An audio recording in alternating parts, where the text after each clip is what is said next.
A Mother's Secret, written by Dilly, read by Annie Aldington.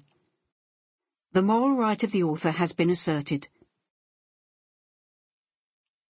Chapter 1. Cripplegate, London, 1863. The dense, evil-smelling London particular had all but drowned the city in a greenish-yellow morass of fog and smoke. Each breath she took was difficult and painful as the woman walked on, clutching the warm bundle of life in her arms. The baby whimpered but did not cry. She hugged the child closer to her breast, as a drunken man lurched out of the gloom, almost knocking her down as he barged past. "Excuse me, mister. I'm looking for 3 Herring Court." "Bah!"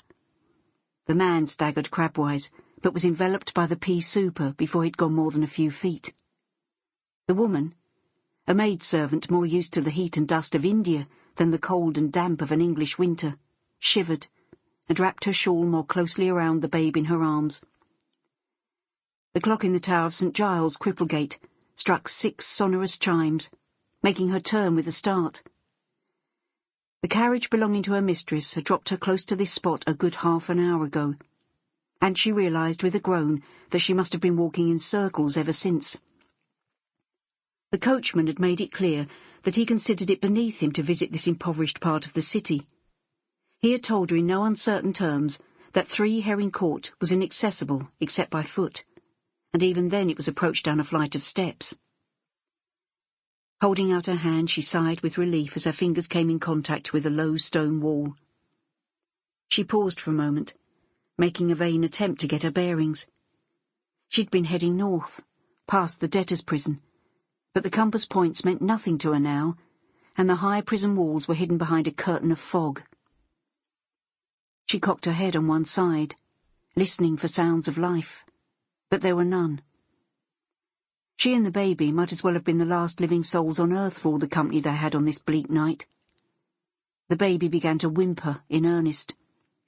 It was well past the time when at home she would have been fed on bread soaked in warm milk and sweetened with a dusting of sugar. "Hush, little one. Madhu will look after you." Hitching the baby over her shoulder, she continued on her way, her slim fingers feeling the cold, slimy stones until they came to a pillar, and then there was nothing but a void.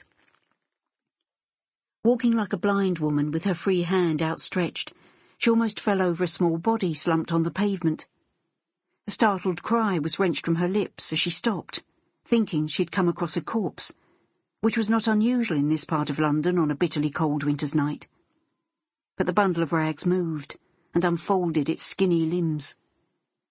When the child stood up, he reached no higher than her waist.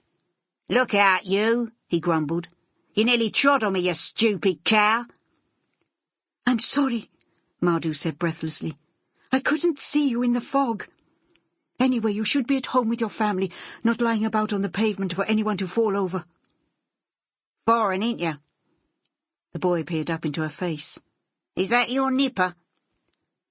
"I am trying to find 3 Herring Court," Madhu said, ignoring his impudent question. "There's a penny for you if you can lead me there." The boy eyed her curiously. She wasn't from round these parts, it was clear. It was too dark to make out her features or the colour of her skin, but her voice was soft and gentle. "Let's see the colour of your money then, missus." He held out his hand, but the woman was obviously wise to the ways of street urchins, and she took a penny from her purse, holding it high above his head. He decided against snatching it from her, as there was a copper on the beach somewhere in the vicinity, and a scream from the old girl would bring him running. "All right then, missus. Follow me. I can find me way easy as pie." "What's your name, boy?" Madhu had to quicken her pace in order to keep up with him.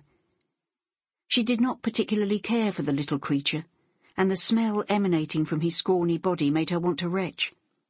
But she was curious as to why a boy of 7 or 8 might be out alone on such a terrible night. "Nosy bugger, ain't you? Me name's Bailey, and I was just resting me body when you come along and trod on me."